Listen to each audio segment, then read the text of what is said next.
નમો સિદ્ધાય નમો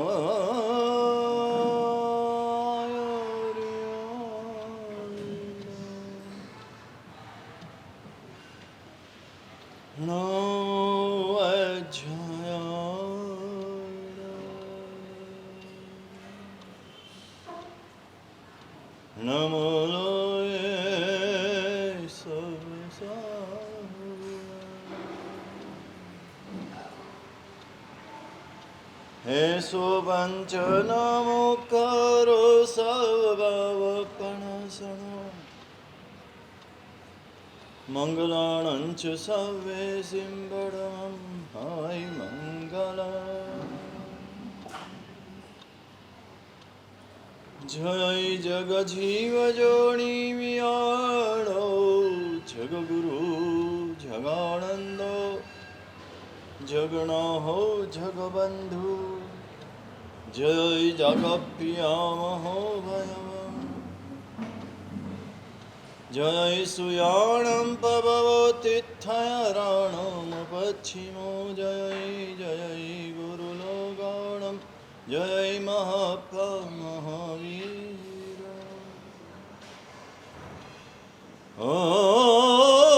ઓંકારં બિંદુ સંયુક્તમ નિત્યમ ધ્યાયન્તિ યોગિનઃ કામદં મોક્ષદં ચૈવ ઓંકારાય નમો નમઃ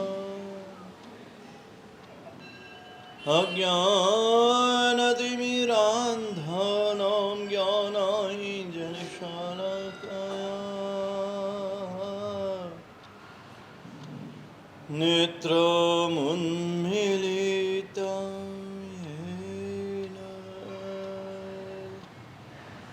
તસ્મૈ શ્રી ગુરવે નમઃ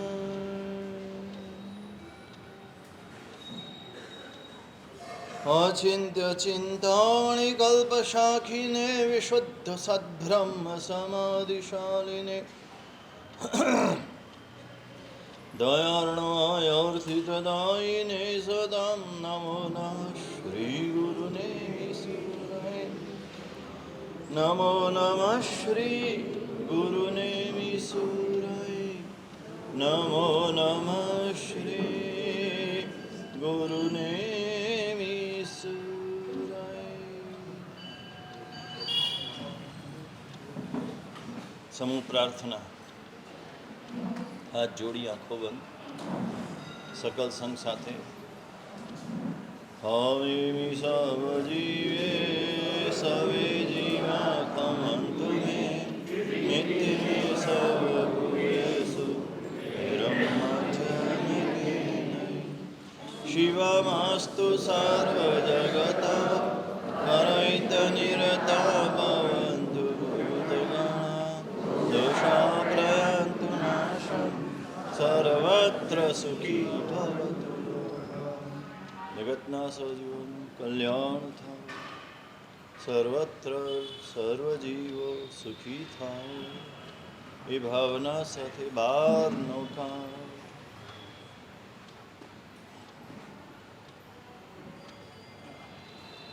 દિને દિને મંજુલ મંગલા સુસંપદા સૌખ્ય પરંપરા ઇષ્ટાર્થ સિદ્ધિર બહુલા ચ બુદ્ધિ સર્વત્ર સિદ્ધિ સૃજતામ સુખમ. અનંતકારી અરિહંત પરમાત્માએ જગતના સર્વજીવોના કલ્યાણને માટે જે ધર્મ બતાવ્યો, ધર્મના નામથી આપણે સૌ કરીએ છીએ અને સૌ માનીએ છીએ કે આપણે ધર્મ કરીએ છીએ, પણ એ કરવા છતાં એનું પૂરેપૂરું ફળ મળતું નથી. 100% જે ફળ મળવું જોઈએ એ ફળ મળતું નથી. કોઈને 1 પૈસો મળે છે, કોઈને 10 પૈસા મળે છે, કોઈને 50 પૈસા મળે છે.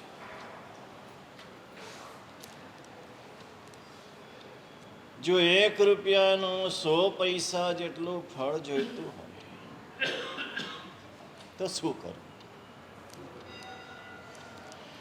જે પણ ધર્મ કરીએ છીએ એ ધર્મનું પૂરેપૂરું ફળ આપણે મેળવવું છે.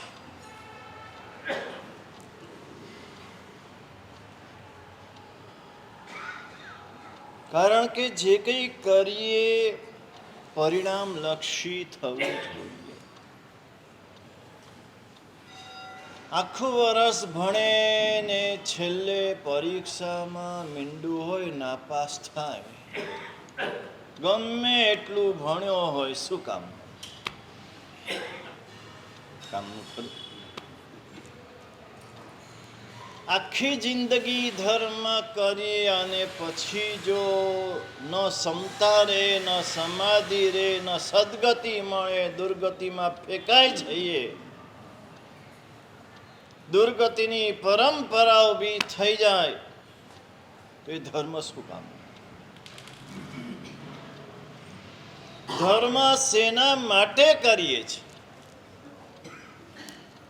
ચોમાસું આવ્યું એટલે 50 દિવસ ધર્મ કરવો જોઈએ એટલા માટે. ઉપપ્રમુખ છું એટલે મારે આવવું જોઈએ વ્યાખ્યાનમાં એટલા માટે.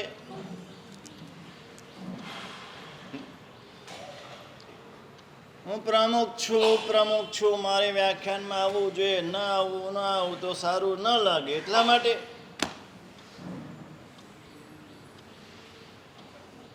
જૈન છીએ એટલે પણ આવવું પડે એવું માનીએ. જૈન છું એટલે દેરાસર જવું જોઈએ, ઉપાશ્રય જવું જોઈએ, નવકાર ગણવા જોઈએ. એટલે ધર્મનો આશય, ધર્મનો હેતુ આ જ. આ ભાવમાં વિષય કશાય ઓછા થાય, આ ભાવમાં જીવનમાં સમતા આવે, અંત સમયે સમાધિ મળે, મૃત્યુ પછી સદગતિ મળે અને પરંપરાએ મોક્ષ વહેલો મળે. આટલું લક્ષ્ય તો હોવું જ જોઈએ. અનાયાસેન મરણમ, પરમાત્મા પાસે પ્રાર્થના કરી છે. આપણે જાત જાતની પ્રાર્થના કરીએ છીએ, યાચના, માગણી. અહીંયા પ્રાર્થના કરી છે, પરમાત્મા મને અનાયાસ, કોઈ આયાસ વિના, કોઈ પ્રયત્ન વિના શાંતિથી મરણ મળે. આ થયું હોત અને તે થયું હોત, અંત સમયે ઓરતડાની હોય ને ગોતા ગોત, પ્રભુ હું તો માગું એવું મોત. કેવું મોત જોઈએ છે? મોત કેવું જોઈએ છે? એ સમાધિ મરણ એટલે શું? ખાલી શબ્દથી નથી જોઈતું મારે. પીડા વગરનું એટલે સમાધિ. ગમે એટલી પીડા હોય એમાં મારું મન ક્ષમતામાં હોય એ સમાધિ છે. પીડા છે એ કર્મવશ છે, મનમાં ક્ષમતા એ કર્મવશ નથી, આપણા પુરુષાર્થથી છે. અનાયાસેન મરણમ, કોઈ આયાસ વિના. ભલે જન્મ હોસ્પિટલમાં થયો, મરણ હોસ્પિટલમાં ન થાય તો ક્યાં થાય ઉમેશભાઈ? ક્યાં થાય મરણ? શું ઈચ્છો છો? ઘરમાં, ઉપાશ્રયમાં. જો ભાવના ઊંચી જ છે, એવી જ ભાવના હોવી જોઈએ. ઉપાશ્રયમાં હો, આ સાધુ વેશમાં હો, કમસે કમ વીરતીમાં હો.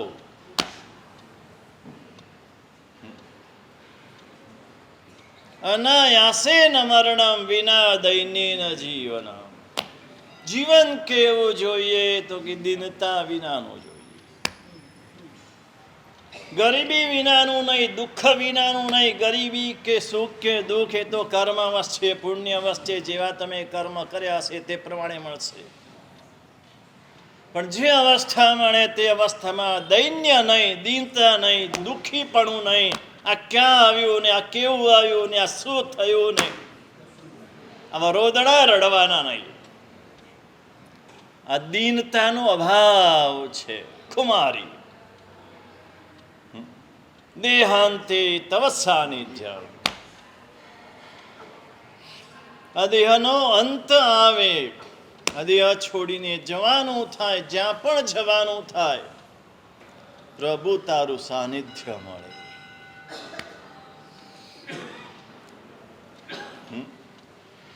જીવીશ તો પ્રભુનું નામ લઈશ, મરીશ તો પ્રભુની પાસે જઈશ.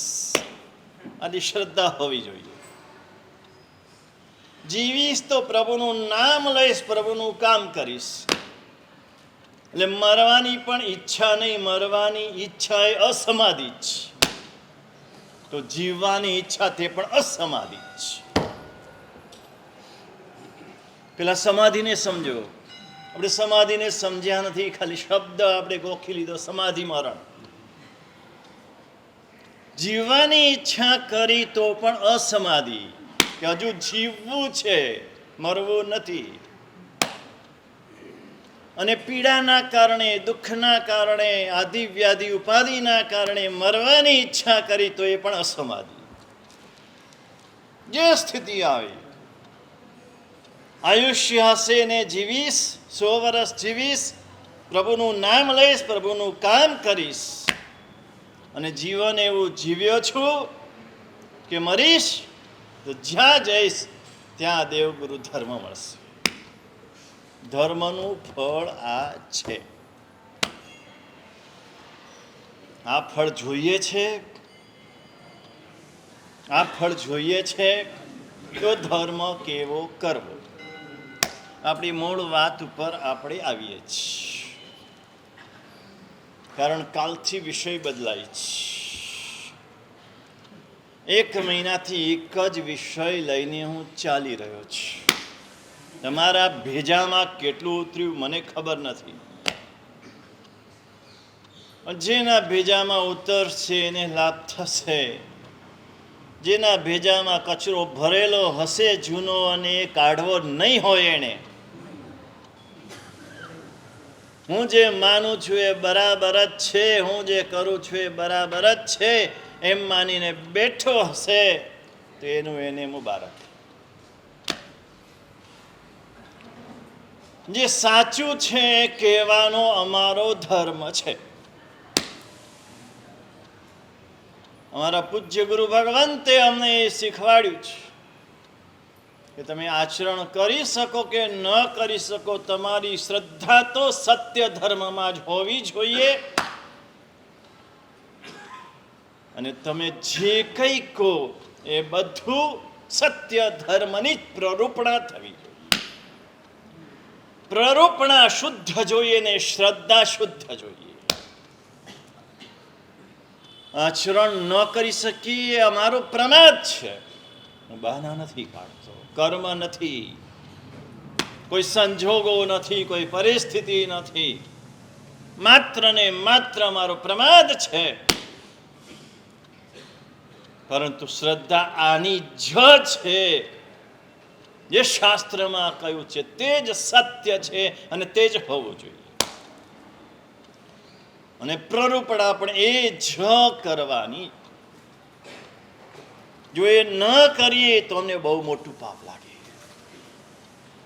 આનંદગંજી મહારાજે કીધું, પાપ નહીં કોઈ ઉત્સૂત્ર ભાષણ જીસ્યો, ધર્મ નહીં કોઈ જગ સૂત્ર સરીખો, સૂત્ર અનુસાર જે ભવિક કિરિયા કરે તેહનું શુદ્ધ ચારિત્ર પરખો. સૂત્ર ભાષણ જેવું કોઈ પાપ નથી. તમે વિચારી લો કેટલું મોટું પાપ એમણે એને ગણ્યું હશે. અતિક્રમ, વ્યતિક્રમ, અતિચાર, અનાચાર, આ બધા કરતા ચઢિયાતું પાપ ઉત્સૂત્ર ભાષણ. અને એટલે શુદ્ધ ધર્મની પ્રરૂપણા કરવી અમારો ધર્મ છે. એટલે 1 મહિનાથી હું શુદ્ધ ધર્મ કહી રહ્યો છું. જેણે પ્રયત્ન કર્યો, પોતે જે કરી રહ્યા છે એમાં સુધારો કરવાનો, શુદ્ધ તરફ પગલાં માંડવાનો. 1 પગલું પણ ભર્યું, 2 પગલાં પણ ભર્યા, એને લાભ. અને જે મક્ષેલિયા પાણા જેવા છે, મુસ્ફુસ કરાવર્ત મેઘ વરસે તો પણ જેવો છે તેવો, એ બચારો ભારે કર્મી છે. એની પણ કરુણા ચિંતવાની જ્ઞાનીઓએ કીધું છે. એના કર્મ બહુ ભારે છે. એટલે જે પકડ્યું છે છોડતો નથી. એના ઉપર પણ દયા કરવાની છે, દ્વેષ નથી કરવા. તત્રાપી ન દ્વેષ કાર્ય, સ્પષ્ટ વાત છે. ત્યાં પણ દ્વેષ નથી કરવાનો. તો એ ધર્મ જે પૂર્ણ પરિણામ આપે, એના માટે આપણે જોઈ રહ્યા છીએ. સૌથી પહેલું બહુમાન. ફરી પુનરાવર્તન કરીએ. દેવ પ્રત્યે બહુમાન, ગુરુ પ્રત્યે બહુમાન, ધર્મ પ્રત્યે બહુમાન અને ધર્મી પ્રત્યે બહુમાન. આ 4 પ્રત્યે બહુમાન ભાવ હોવો જોઈએ. એમાં ઓછું વધતું ન ચાલે. દૂધમાં ને દહીંમાં પગ ન ચાલે. દેવ પ્રત્યે છે, ગુરુ પ્રત્યે નથી, ગુરુ પ્રત્યે છે, ધર્મી પ્રત્યે નથી, તો ના ચાલે. આમ ટટ્ટાર બેસી જાય ને અદબ છોડી દે, ટેકો છોડી દે.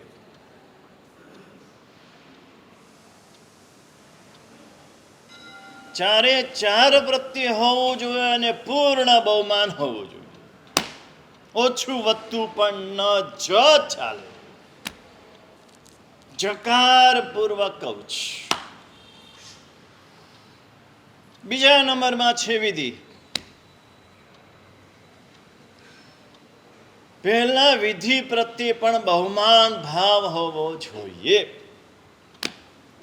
જે કંઈ જ્ઞાની ભગવંતોએ જેની જે વિધિ બતાવી છે એ જ વિધિ સાચી છે, એ જ વિધિ કરવી જોઈએ. એ વિધિમાં અવિધિ કરીએ તો ન ચાલે. અપૂર્ણ બહુમાન ભાવ વિધિ પ્રત્યે પણ હોવો જોઈએ. બહુમાન ભાવ આવે પછી વિધિ શું ને અવિધિ શું એનું જ્ઞાન હોવું જોઈએ. કે ખરેખર સાચી વિધિ શું છે, દેરાસરની સાચી વિધિ શું છે, ગુરુવંદનની સાચી વિધિ શું છે, જીનવાણી શ્રવણની સાચી વિધિ શું છે, નૌકાર ગણવાની સાચી વિધિ શું છે. દરેકે દરેક ચીજની સાચી વિધિ જાણવી જરૂરી છે અને અવિધિને પણ જાણવી જરૂરી છે. વિધિ ને અવિધિ બંને જાણ્યા પછી અવિધિથી બચે અને વિધિપૂર્વક કરવાનો એનો પૂર્વ પુરુષાર્થ હોય, પ્રયત્ન હોય. પેલા જાણવું, જીનવાણી શ્રવણની વિધિ શું. કોઈ વિધિ છે, આવવાનું, બેસી જવાનું, સાંભળવાનું. એમાં શું વિધિ હોય? એમાં કોઈ વિધિ છે? શું વિધિ છે? હા, બરાબર. પછી ખાલી શ્રવણ કરવાનું એમ કે છે, બાકી કાંઈ નહીં. માત્ર કાનને પવિત્ર કરવાના.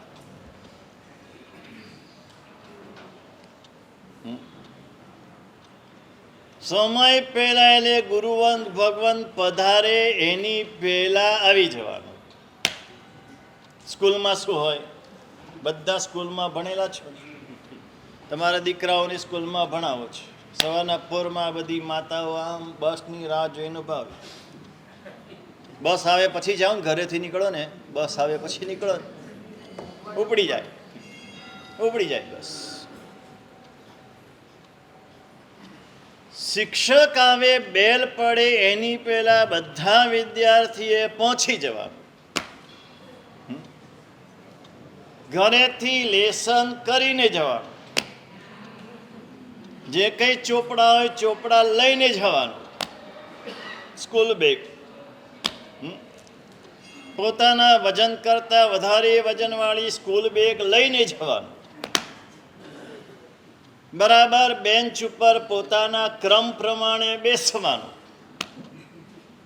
ટીચર આવે એટલે ઊભા થવાનું. અમે આવીએ એટલે કોઈ ઊભા થાય છે?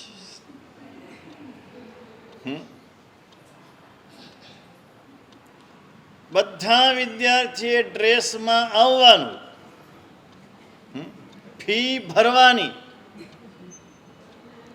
બેલ વાગે પછી બહાર નીકળવાનું. અને જે કંઈ શીખવાડે બરાબર એ સ્માર્ટ બોર્ડમાં. હવે તો તમે સ્કૂલમાં એવી સ્કૂલમાં મૂકો, સ્માર્ટ બોર્ડ જોઈએ, ફૂલ્લી એસી જોઈએ. આ બધું જોઈને જ તમે મૂકો. પછી જે ફી હોય તે વાંધો નહીં.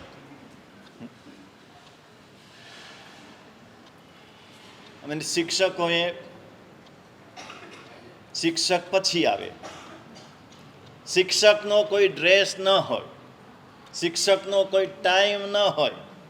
છોકરાએ ફી ભરવાની, શિક્ષકને પગાર લેવા. અને અહીંયા ઊંધું.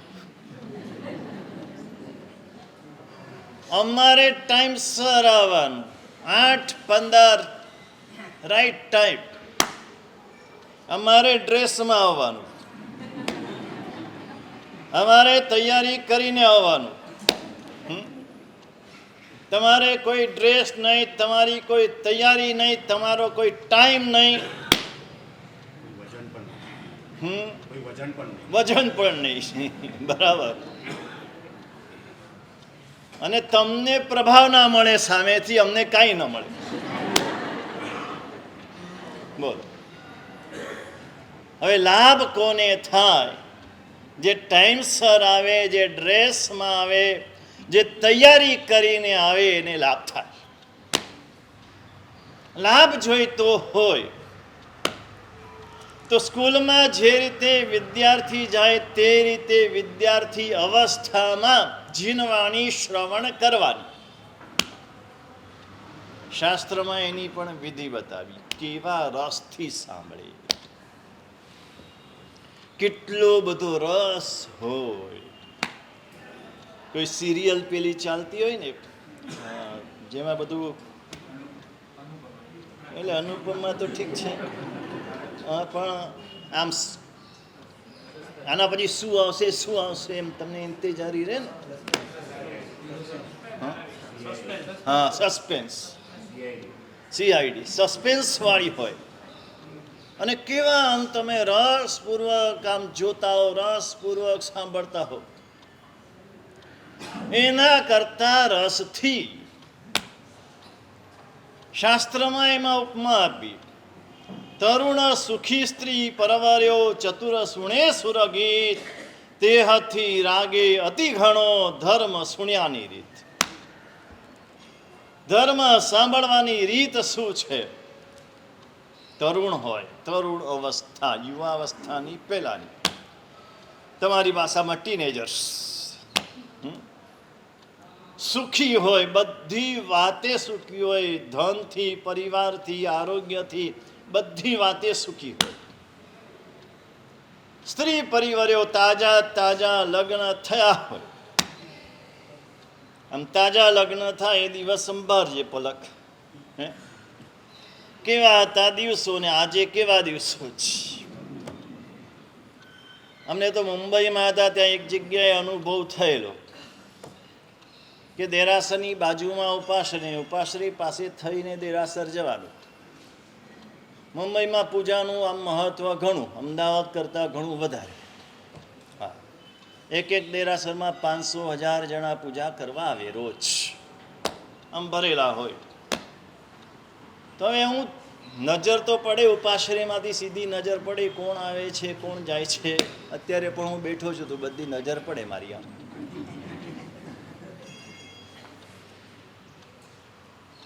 તો કેટલાક કપલ આવે તો આમ બધા દૂરથી આવે, સાથે સાથે ચાલે, વાતો કરતાં કરતાં ચાલે, અને વાતો કરતાં કરતાં દેરાસરમાં જાય.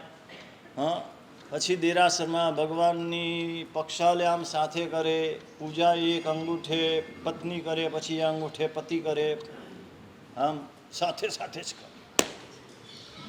બીજા આવે તો સાથે સાથે આવે ખરા, પણ હવે વાતો બધી ખૂટી ગઈ હોય એટલે મૌનપણે આવે ને મૌનપણે જાય ને. હા, હોય સાથે પણ મૌન હોય. એ ત્રીજા કપલ આવે એમાં એક આગળ ચાલતા હોય, એક પાછળ ચાલતા હોય, એમ આગળ પાછળ ચાલતું હોય.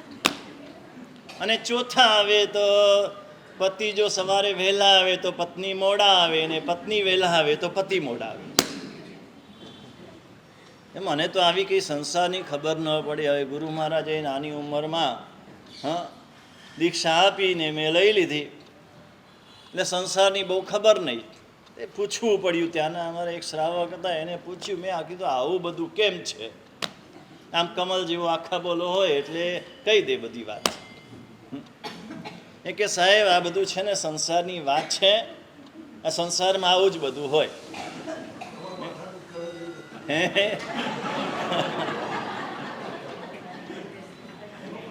એ કે સાહેબ આ છે ને તાજા પરણેલા છે, હજુ હમણાં લગ્ન થયા છે, 6 મહિના નથી થયા, એટલે બધાની આમ વાતો ખૂટતી ના હોય.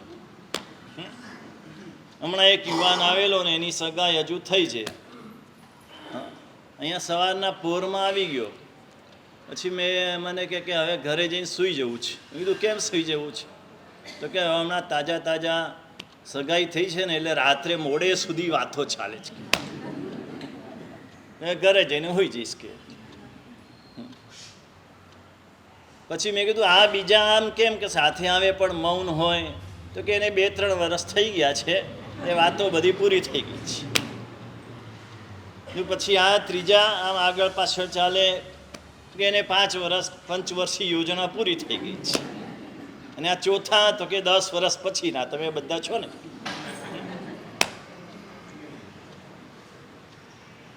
આ સંસારની વાસ્તવિક પરિસ્થિતિ.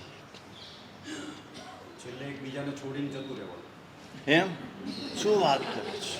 ના તારા શ્રાવિકા તો એમ કહેતા હતા કે અમે સાથે જ જઈશું. કમલ વિના તો હું રહી જ ના શકું એમ કહેતા હતા. બેઠા હોય તો માફ કરજો. હા બેઠા છે, તું રહી શકે એવું છે ને?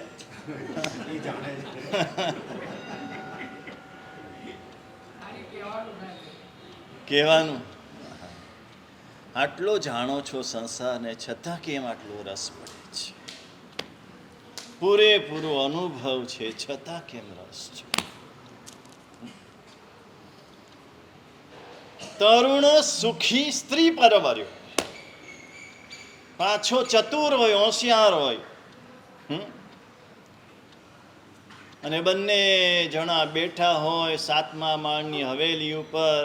7 માળની હવેલી હોય, 7મા માળના ગોખલામાં બેઠા હોય, દેવતાઈ સંગીત વાગતું હોય, ધમાલકોસ નહીં માલકોસ વાગતો હોય કેતન. અને બંને જણા જે સાંભળતા હોય કેવા એક રસ થઈને સાંભળે, સંગીતના જાણકાર હોય, અને એમાં કેવા ડૂબી જાય. એવી રીતે જીનવાણી સાંભળે. તે અતિ રાગે અતિ ગણો, એના કરતા પણ અતિશય રાગથી, ભાવથી, પ્રેમથી, રસથી જીનવાણીનું શ્રવણ કરે. એની વિધિ છે, વિધિપૂર્વક કરો તો જ લાભ થાય, વિધિપૂર્વક ન કરો તો ઓછો લાભ થાય એવું નહીં, નુકસાન થાય. નુકસાન થાય. થયું તો નુકસાન. અડધું સાંભળ્યું એટલે નુકસાન. તમને ખબર જ નથી પૂર્વ ભૂમિકા. અને કીર્તનની જેમ તમે મોડા મોડા આવો. બહુ કામ બહુ હોય ને, હવે શું થાય? સવારના પોરમાં બધી મુલાકાત હોય, ખબર છે દિલીપભાઈ? તમને ખબર નહીં? મોટા મોટા માણસોની મુલાકાત હોય સવારે.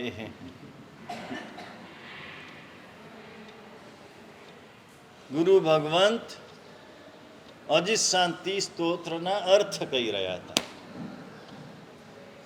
સમજાવી રહ્યા હતા શ્રાવકોને. બરાબર બાજુમાં ઘર અડીને જૈનનું જ ઘર. એ ઘરમાં એક કન્યા વિવાહને યોગ્ય થઈ ગયેલી.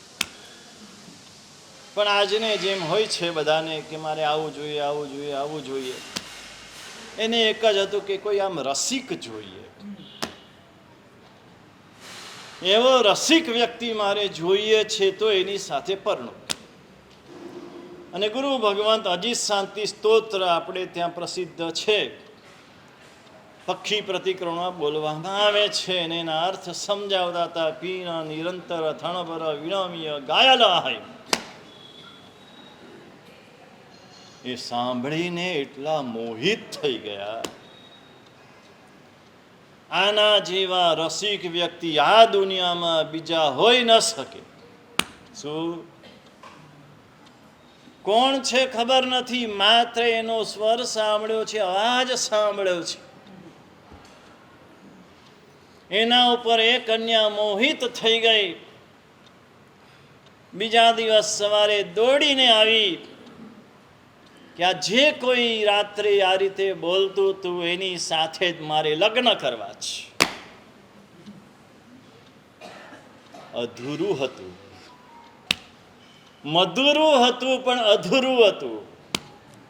હજુ વર્ણન બાકી હતું. ગુરુ ભગવાન સમજી ગયા. વૈરાગી આત્મા એની ચાલ ઉપરથી ને એની આંખ ઉપરથી સમજી જાય. સમજુ માણસ હોય ને એને સમજતા વાર ન લાગે. તમે ગમે તેવી વાતો કરો ને મીઠી, અમે છે ને દેશે દેશના પાણી પીધા છે, યાદ રાખજો. ભલે બોલીએ નહીં પણ અંદરથી બધું સમજી જઈએ, એટલું યાદ રાખજો. બહારથી તમને એમ દેખાય કે ભોળા છે, બોલીએ નહીં એનો અર્થ એ નથી કે સમજતા નથી.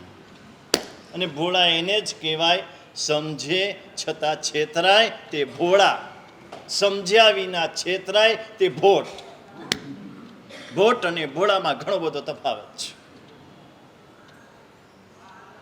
ગુરુ ભગવંતે એને પ્રેમથી કીધું, બેન તમે સાંભળ્યું તો ખરું, પણ આ તો અધૂરું છે. કાલે તો આના કરતા એવું મજાનું આવશે, એવું ચઢિયાતું આવશે. તમે સાંભળશો ને તો રહી જ નહીં શકો. એમ આનાથી ચઢિયાતું કંઈ હોય? શું આવશે, કેવું આવશે? આજે રાત્રે સાંભળજો. રાત્રે સમય થયો એની પહેલા ભીતે કાન દઈને બેસી ગયું. અને ગુરુ ભગવંતે વર્ણન શરૂ કર્યું. પેલા સ્ત્રીના બાહ્ય રૂપનું વર્ણન કર્યું હતું, અને આજે શરીરના અંદરનું વર્ણન, સાત ધાતુનું વર્ણન શરૂ કર્યું. શરીરમાં લોહી કેવું, માંસ કેવું, હાડકા કેવા, વીર્ય કેવું, એક એક વસ્તુ વર્ણન કરતા જાય કરતા જાય કરતા જાય. આમ બીભત્સ રસ, પેલો શ્રૃંગાર રસ હતો, આ બીભત્સ રસનું વર્ણન કર્યું. પેલી યુવતી ખરેખર રહી ન શકી, દોડીને આવી ગઈ. મારે હવે દીક્ષા જ લેવી છે.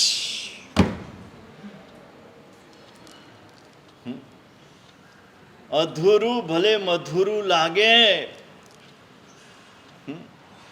પણ અધૂરું નુકસાન કરે. પૂર્ણ સાંભળવાનું, આદિથી અંત સુધી, તો જ લાભ થાય, નહીતર નુકસાન થાય. આ વિધિ છે. જે કંઈ કરીએ તે વિધિપૂર્વક કરીએ. જેટલું કરીએ એટલું. એક દર્શન કરો છો પણ વિધિપૂર્વક કરો. એક ભગવાનની પૂજા કરો છો પણ વિધિપૂર્વક કરો. એક નવકાર ગણો છો પણ વિધિપૂર્વક ગણો. વિધિ પ્રત્યે બહુમાન, વિધિનું જ્ઞાન, અવિધિનું જ્ઞાન, અવિધિ ટાળવાનો પ્રયત્ન, વિધિપૂર્વક કરવાનો પ્રયત્ન. અને પછી કદાચ અવિધિ થઈ જાય તો માફ થાય, પણ જાણીને વિધિ ન કરે ને જાણીને અવિધિ કરે તો નુકસાન જ થાય. બરાબર સમજી લેવાનું. આપણે આજ સુધી એમ જ માનતા આવ્યા છીએ કે ધર્મ એટલે આપણને લાભ જ કરે. જેમ આયુર્વેદ માટે મેં કીધું હતું ને, આપણી ખોટી માન્યતા છે કે આયુર્વેદ નુકસાન કરે જ નહીં, એ લાભ કરે તો કરે, ન કરે તો નુકસાન તો નહીં કરે. પણ એવું નથી. એલોપથી કરતા ઝડપી અસર આયુર્વેદની થઈ શકે. એલોપથીનું 2 કલાક લાગે, 3 કલાક લાગે દવાની અસર થતા. આ હમણાં લો ને હમણાં અસર કરે અને નુકસાન પણ કરે. એમ ધર્મ પણ હમણાં કરો ને હમણાં અસર કરે. કેમ નથી થતું? આ બહુમાન નથી, આ વિધિ નથી, માટે લાભ થતો નથી. ત્રીજા નંબરમાં ઔચિત્ય છે. જે ધર્મ કરીએ તે ધર્મનું ઔચિત્ય પાલન છે. ઔચિત્ય પાલન થવું જ જોઈએ. ઔચિત્ય પાલન વિના ધર્મ શોભતો નથી. ઉચિત આચરણ, જે સમય હોય, જે ક્ષેત્ર હોય, જે કાળ હોય, એને ઉચિત આચરણ થવું જોઈએ. શ્રેણિકભાઈ કસ્તુરભાઈ હતા, સંબેકભાઈ લાલભાઈ છે આજે. શત્રુંજય જાય યાત્રા કરવાને માટે ચઢાવો મળે તો સારું, એની એક લિમિટ જ રાખે, એની ઉપર ના બોલે. હા, ન મળે તો લાઈનમાં ઉભા રહે. આ ઔચિત્ય છે. એને કોણ અટકાવે? બધાથી પહેલા પૂજા કરતા કોઈ અટકાવે નહીં. બધા સામેથી કે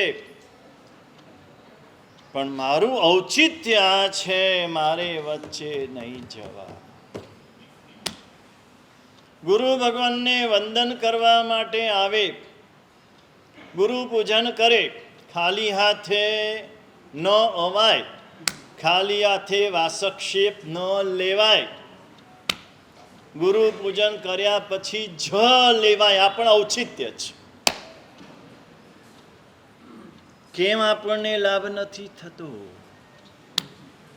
એટલે ગુરુ પૂજન ખાલી રૂપિયાના પાયથી થાય એવું નહીં. કોઈને કોઈ નિયમ લેવો જોઈએ. ગુરુના આશીર્વાદ લેતા પહેલા તમારે સામેથી લેવો જોઈએ. પછી 1 દિવસનો લો, અઠવાડિયાનો લો, મહિનાનો લો, જે લો તે, પણ કોઈને કોઈ નિયમ લેવો જોઈએ. મારા સાધ્વીજી ભગવંતોમાં તો આ પરંપરા છે. વાસક્ષેપ જ્યારે લે ત્યારે કે સાહેબ 500નો સ્વાધ્યાય કરીશ, સાહેબ 5 કલાક મૌન રાખીશ, સાહેબ 9-20 ગાથા કરીશ. આવો કહીને કઈ નિયમ લે. એ સમ્યક લાલભાઈ ગુરુ પૂજન કરે ત્યારે જે મૂકે રૂપિયા, જે મૂકે તે, પણ પોતાની પાસે એક ડબ્બી રાખી છે, એમાં વાસક્ષેપ રાખ્યો છે. એ વાસક્ષેપથી જ ગુરુ પૂજન કરે. આ પણ ઔચિત્ય છે. ગુરુનો વાસક્ષેપ લેવાય નહીં. ગુરુને આપવાનું હોય. ગુરુનું કશું લેવાનું ન હોય, એના ખાલી આશીર્વાદ લેવાના હોય. દરેક શ્રાવક પાસે વાસક્ષેપની ડબ્બી હોવી જ જોઈએ. કોઈ પણ ગુરુ ભગવંતની પાસે જાય ત્યારે ગજવામાં જે મોબાઈલ યાદ કરીને લઈ લો છો, ભૂલતા નથી, એમ વાસક્ષેપની ડબ્બી તમારી પાસે તમારી પોતાની હોય. ઔચિત્ય. દેરાસરમાં ગયા, પૂજા કરવાની છે, પક્ષાલ કરવાનું છે. કોઈક વૃદ્ધ આવ્યું, એને આગળ પક્ષાલ કરાવી દે. કોઈ નાનો બાળક આવ્યો, સ્કૂલ જવાનું છે એને ઉતાવળ છે, નાના બાળકને જોયો, એને પક્ષાલ કરાવી દે. આ ઔચિત્ય છે. વિધિ અને ઔચિત્ય બંને. પુરુષોએ જમણી બાજુ જ ઊભા રહેવાનું, આ વિધિ છે. બહેનોએ ડાબી બાજુ જ ઊભા રહેવાનું, આ વિધિ છે. પછી પક્ષાલ કરતા હોય, પૂજા કરતા હોય, સ્તુતિ બોલતા હોય, ચૈત્યવંદન કરતા હોય, કંઈ પણ હોય, કોઈ પણ જગ્યાએ છેલ્લે બેઠા હોય તો પણ, આ તો બધા દરવાજા રોકાયેલા હોય. અમારે કયા દરવાજાથી પ્રવેશ કરવો આ પ્રશ્ન થાય. એ જો વચ્ચે ઊભા રહ્યા, કોઈ ભાઈ કે કોઈ બેન પક્ષાલ કરતી વખતે પણ કે અંગલુછના કરતી વખતે પણ, જે અંગલુછના કરતા હોય એને પણ સમજવાનું. એ વચ્ચોવચ આમ ઊભા રહી જાય, આખા ભગવાનને રોકી લે, પાછળ ઊભેલા કોઈને દર્શન ન થાય. જાણે આંગલુછના કરે છે એટલે આખા સંઘ ઉપર ઉપકાર કરી રહ્યા હોય ને એવી રીતે કરે. બસ મારો અધિકાર છે. અનૌચિત્ય છે, અવિધિ છે. લાભની જગ્યાએ નુકસાન થાય. પુરુષોએ જમણી બાજુ ઊભા રહીને જ અંગલુછણા કરવાના. ભાઈ પક્ષાલ કરે છે તો બેને ન કરાય, બેન કરે છે તો ભાઈએ ન કરાય. એક સાથે ભાઈ બેન કોઈ પણ હોય, પતિ પત્ની હોય, મા દીકરો હોય, ભાઈ બેન હોય કે અજાણ્યા હોય, એક સાથે બે જણે કરાય નહીં. એકના વસ્ત્રનો છેડો બીજાને અડવો ના જ જોઈએ. આટલું ઔચિત્ય પાળવાનું શાસ્ત્રમાં કીધું છે. અને ઔચિત્ય જ્યાં હોય ત્યાં ધર્મ છે. આ ચપ્પલ લાઇનસર કાઢવા એ પણ ઔચિત્ય છે. ઘોડામાં જ કાઢવા એ પણ ઔચિત્ય છે. પાર્કિંગ વ્યવસ્થિત સાઈડમાં કરવું તે પણ ઔચિત્ય છે. કોઈને તકલીફ, આપણા ધર્મ કરવાથી કોઈને તકલીફ ન પડવી જોઈએ. સામાન્ય નિયમ આટલો છે. 1444 ગ્રંથના પ્રણેતા હરિભદ્ર સુરી મહારાજ સ્પષ્ટપણે કહે છે, આપણે જે પણ ધર્મ કરીએ એના દ્વારા કોઈ પણ વ્યક્તિને કોઈ પ્રકારની તકલીફ ન પડવી જોઈએ. જોરથી ઘંટ વગાડીએ એટલે દેરાસરમાં રહેલા બધાને તકલીફ પડે, આજુબાજુ રહેલા બધાને તકલીફ પડે. આમ ધીરે રહીને એકદમ ધીરેથી વગાડીએ. પેલું અવિધિ પણ છે ને અનૌચિત્ય પણ છે. ઢમ ઢમ ઢમ કરે ને. હમણાં પક્ષાલમાં પેલું નગારું આવી ગયું છે. એટલું જોર જોરથી નગારું વગાડે અને પાછા કે અમારે ગિરનાર જેવો અભિષેક થાય છે. શું ગિરનાર જેવો? ખાલી નગારું વગાડવાથી ગિરનાર જેવો થઈ જાય છે? કેવી રીતે થવું જોઈએ? એકદમ રાગમાં આમ ધીરે ધીરે નગારું વાગતું જાય. એ પણ ચામડાનું હોય, આ પ્લાસ્ટિકનું ન ચાલે. આ પ્લાસ્ટિકનું કાનમાં વાગે અવાજ, આપણને વાગે તો ભગવાનને વાગે કે કમર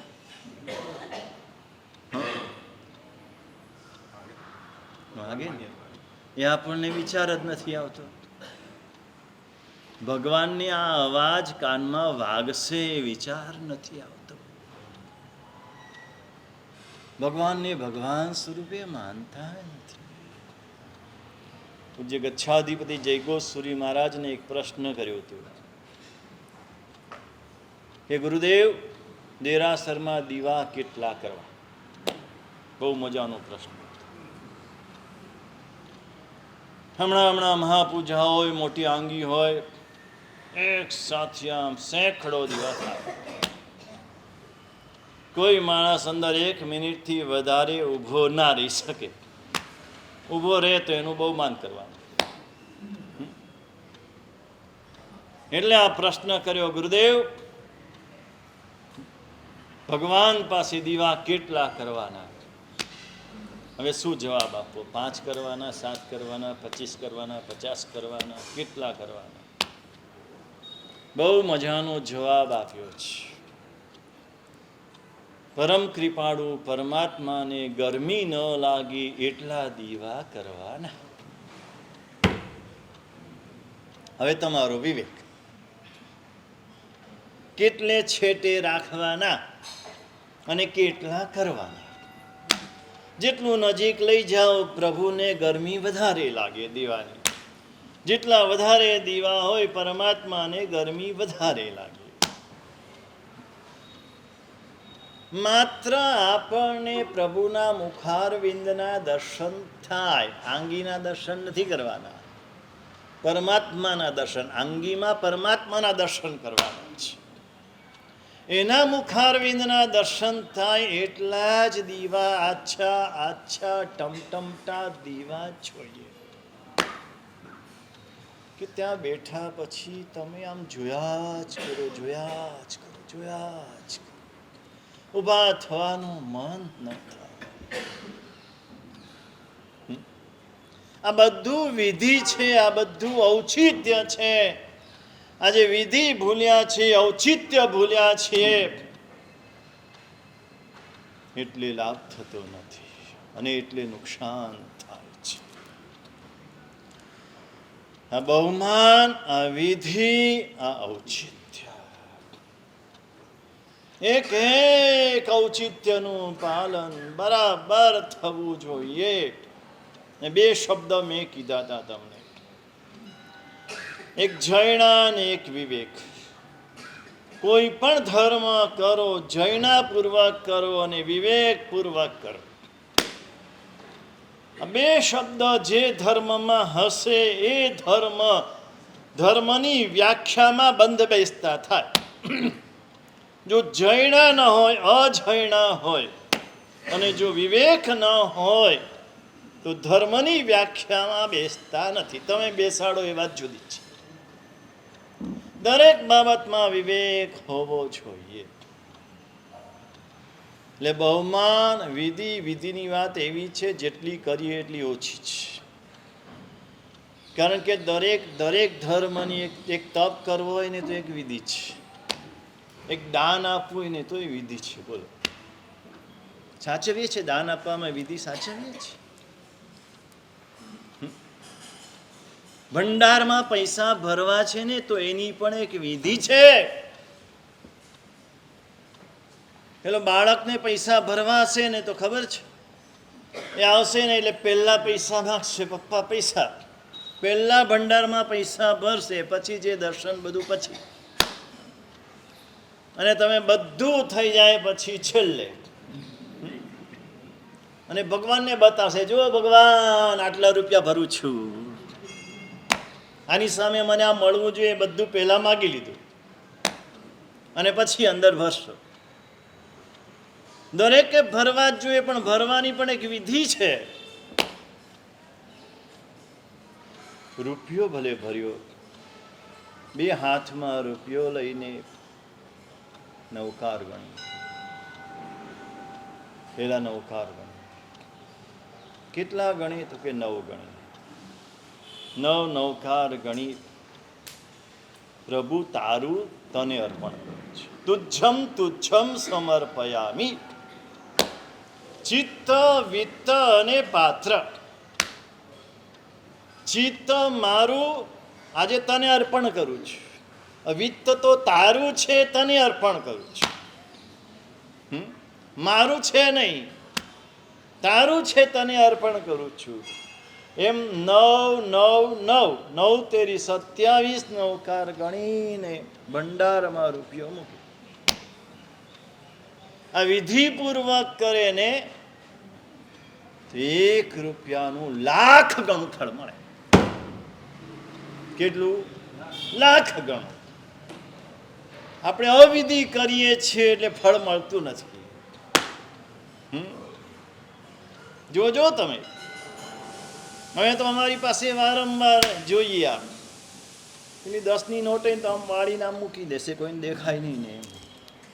અને 100ની નોટ 500ની નોટ મૂકવાની હોય, બેસતું વરસ હોય તો આમ કાઢશે, ખોલશે, હા આમ બધાને દેખાય એવું કરશે, પછી આમ આખી પાછું અમારી પાસે લાવશે. હા મેં કીધું થાળી એમ મૂકો. નહીં નહીં, મારે ગુરુ પૂજન કરવું છે કે, એટલે મને દેખાડવા માટે કે હું 500 મૂકું છું.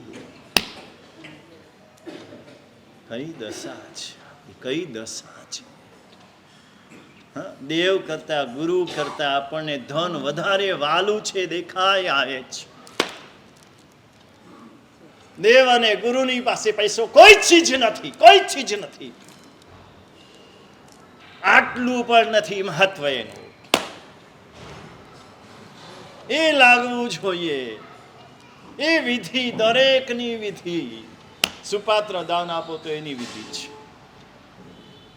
ગુરુ ભગવાન પધારે એટલે પાટલો મૂકવાનો, પાટલા ઉપર થાળી મૂકવાની, થાળીમાં પાત્ર મુકાવવાનું.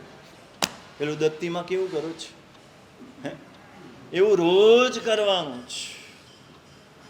નીચે ગુરુનું પાત્ર છે, ઉપકરણ છે, એને નીચે મુકાય, એને બહુમાન પૂર્વક મુકાવવું જોઈએ. વોરાવાના દ્રવ્ય પણ પેલા સૂકા દ્રવ્ય વોરાવે, પછી પ્રવાહી દ્રવ્ય છેલ્લે વોરાવે. કારણ કે પ્રવાહીનો એક છાંટો પણ પડી જાય, ગુરુ ભગવાન આગળ કંઈ પણ ના વોરે. જે વોરાવે બધું 2 હાથે વોરાવે. રોટલી વરાવે તો પણ 2 હાથે વરાવે, ખાખરો વરાવે તો પણ 2 હાથે વરાવે, એક બદામ વરાવે તો પણ 2 હાથે વરાવે. આ બહુમાન ભાવ છે. મહેમાન પ્રત્યે કેવો બહુમાન ભાવ રાખો છો? આમ 2 હાથમાં ટ્રે લઈને આવો, આમ ગ્લાસમાં આંગળી બોળીને લાવો તો લાગે કે આ કેવો છે. ત્યાં બધી ખબર પડે છે. ભગવાન પાસે કેમ નહીં? ભગવાનને લાવવા છે, સ્નાત્રમાં પધરાવવાના છે, પેલા થાળમાં પધરાવે, થાળ લાવે, થાળ બાજુમાં મૂકે, ભગવાનને 2 હાથે પધરાવે. અષ્ટપ્રકારી પૂજા કરવા લઈ જવા છે તો પણ થાળમાં પધરાવે, પ્રભુની આજ્ઞા લે. પ્રભુ આપને પૂજા કરવા માટે લઈ જવા છે, આમ લઈ ન જવાય. આપને એક સ્થાનથી બીજે સ્થાને ફેરવાય નહીં, પણ શું કરું, લઈ જવા પડે એવું છે. આપ પધારો, પધારો, મારી પર કૃપા કરો. આમ વિનંતી કરે, વિનંતી કરીને થાળમાં મૂકે, થાળ 2 હાથે લઈ જાય, ત્યાં બાજુમાં મૂકે, પાછા 2 હાથે પ્રભુને વિનંતી કરીને પધરાવે. આ વિધિ છે. અવિધિ પૂર્વક બધું કરીએ તો લાભ થાય. કલાક 2 કલાકમાં બધું પતાવવું હોય તો ક્યાં મેળ પડે? પતાવવું હોય તો અહીં આવતા જ નહીં. પતાવવું હોય તો કઈ કરતા જ નહીં. કોણ કહે છે તમને બધું કરવાનું? એક ભગવાનની પૂજા કરો, એક ભગવાનનો પક્ષાલ કરો, એક જ ભગવાનને વાસક્ષેપ પૂજા કરો.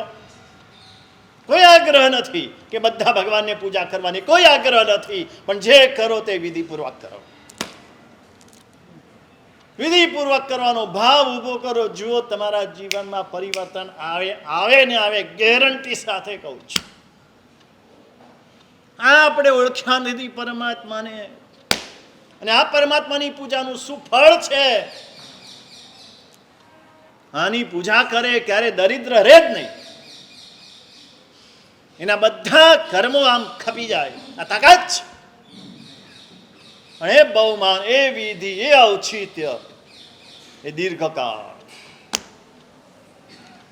જે કંઈ કરે દીર્ઘકાળ સુધી કરે. 50 દિવસ બસ વ્યાખ્યાન સાંભળી લીધું, કાંઈ ન થાય. ગુરુ ભગવાન જ્યાં સુધી બિરાજમાન છે, જ્યાં સુધી એમનું પ્રવચન શ્રવણ ચાલુ છે, ત્યાં સુધી મારે પ્રવચન સાંભળવાનું. બીજું બધું ગૌણ, બીજું બધું છોડી દેવાનું. પ્રવચન શ્રવણ કરવાનું એટલે કરવાનું. દીર્ઘકાળ સુધી કરે. એક નોકાર વાળી ગણે પણ યાવત જીવ ગણે.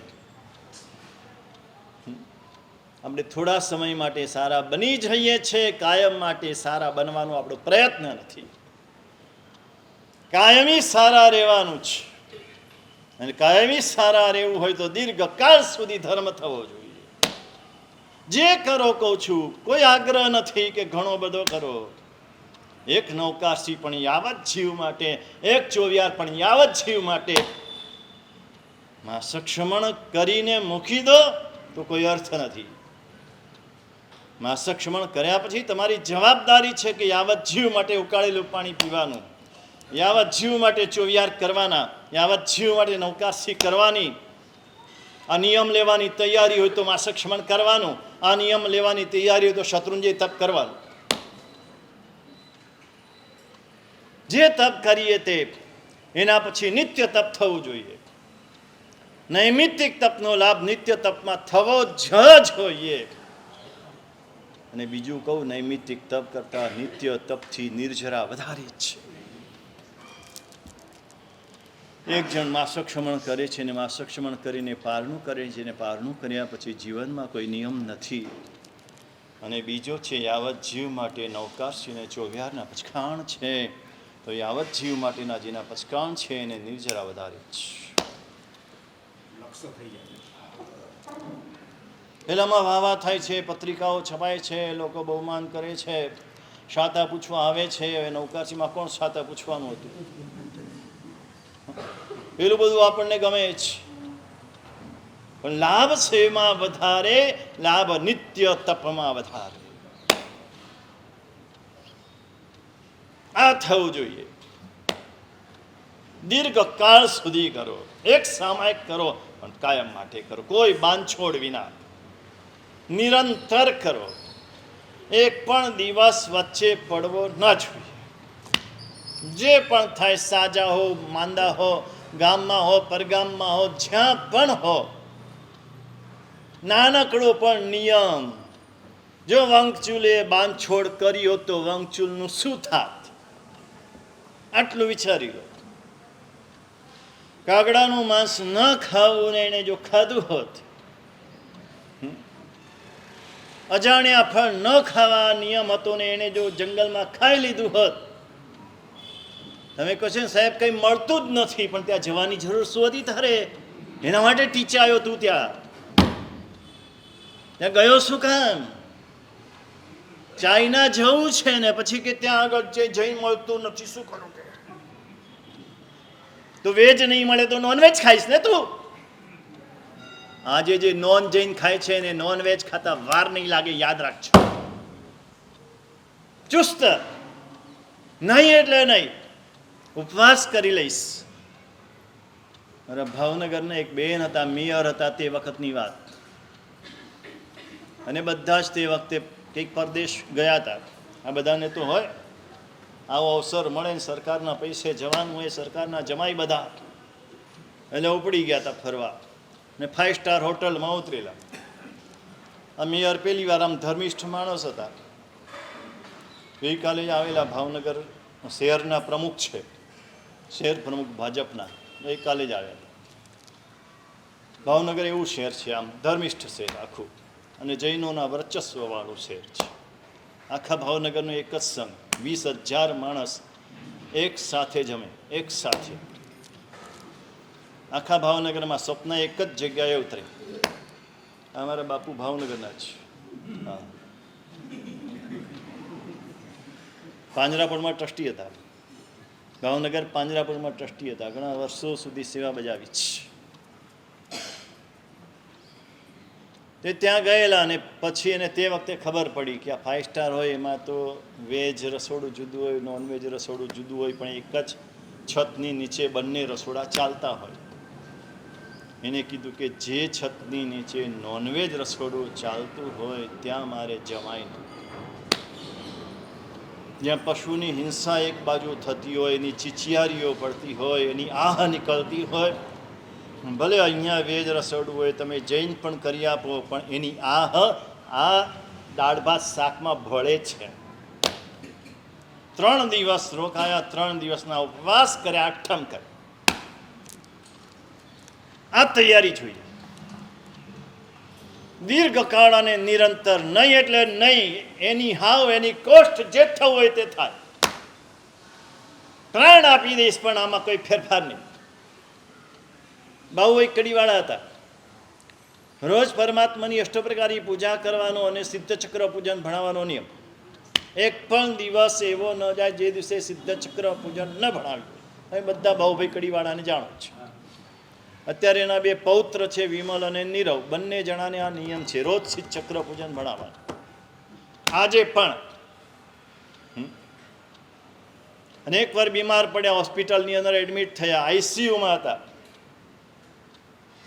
આઈસીયુમાં દાખલ તો થઈ ગયા. રાત્રે વિચાર કરે છે કાલે શું થશે, કાલે કેમ પૂજા થશે. રાત્રે જે નર્સ ને બધા હોય એ બધા જોડે વાતચીત કરી લીધી, અંડર ટેબલ સમજૂતી કરી લીધી. તમે કરો ને અંડર ટેબલ સમજૂતી. સવારે નર્સ આવી, બધા વાયર કાઢી નાખ્યા હોય ને, બધા વાયર આઈસીયુમાં બધા કાઢી નાખ્યા. નીકળી ગયા હોસ્પિટલમાં. સવારે ડૉક્ટર કોઈ હોય નહીં.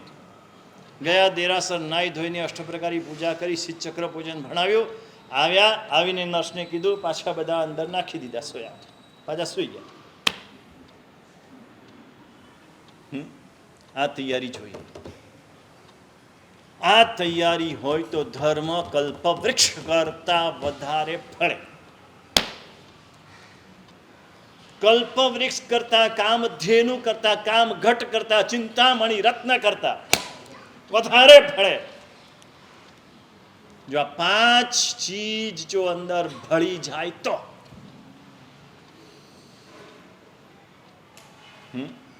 મહિનાનું આખું આપણો સરવાળો.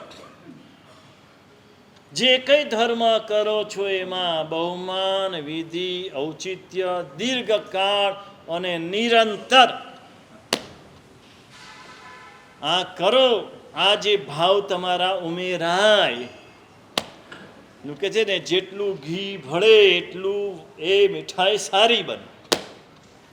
એમ જેટલા ભાવ ભળે એટલો ધર્મ ઊંચો બને. જે તમે આમ દાખલા જુઓ, ધર્મ બહુ જ નાનો. સાલીપત્રનું દાન કેટલું તમે આપો છો, એની સામે કેટલું, કાંઈ નહીં. એક જ વખત, એક જ દ્રવ્યનું, એક જ મુનિને દાન, અને ફળ કેટલું તમે વિચારી લો.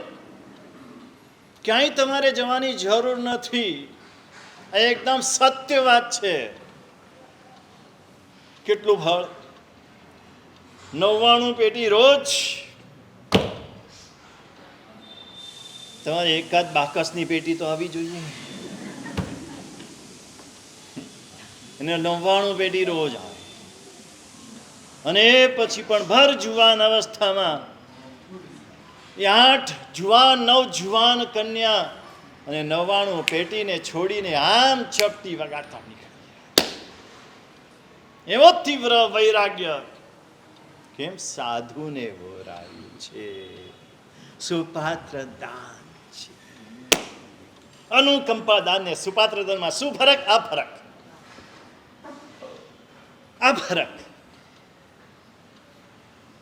આપણે સમજતા નથી.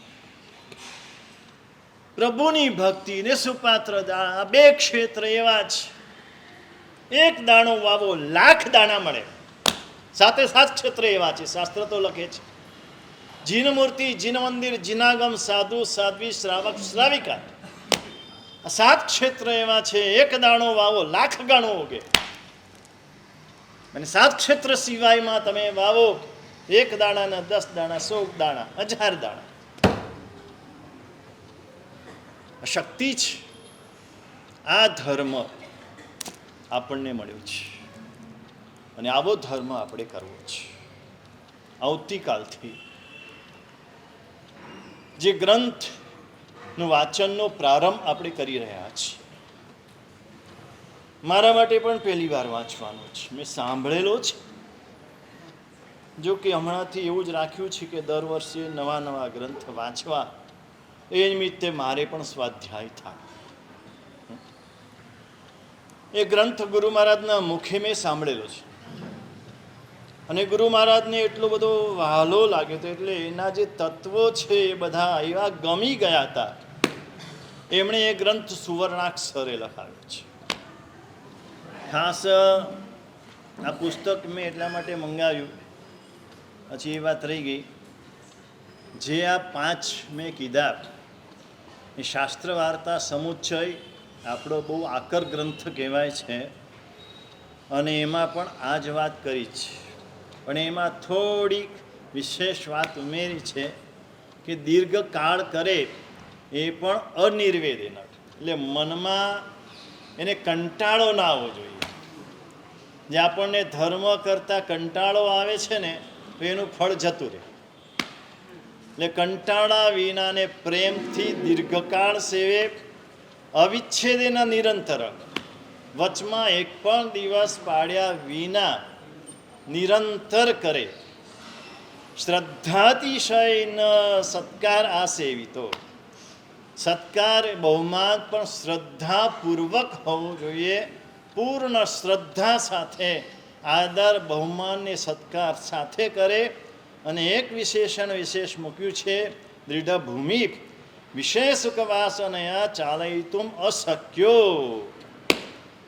હા, એ ચલાયમાન કરવા વિષય કશાય એને ચલાયમાન ન કરી શકે એવી રીતનો એ આત્મા હોય તો એ દ્રઢભૂમિ કહેવાય. અને દ્રઢભૂમિ જે હોય એનો ધર્મ આવી રીતે શુદ્ધ ધર્મ બને. આ વાત શાસ્ત્ર વાર્તા સમુચ્ચયમાં પણ આ જ વાત આ સ્વરૂપે લખી છે.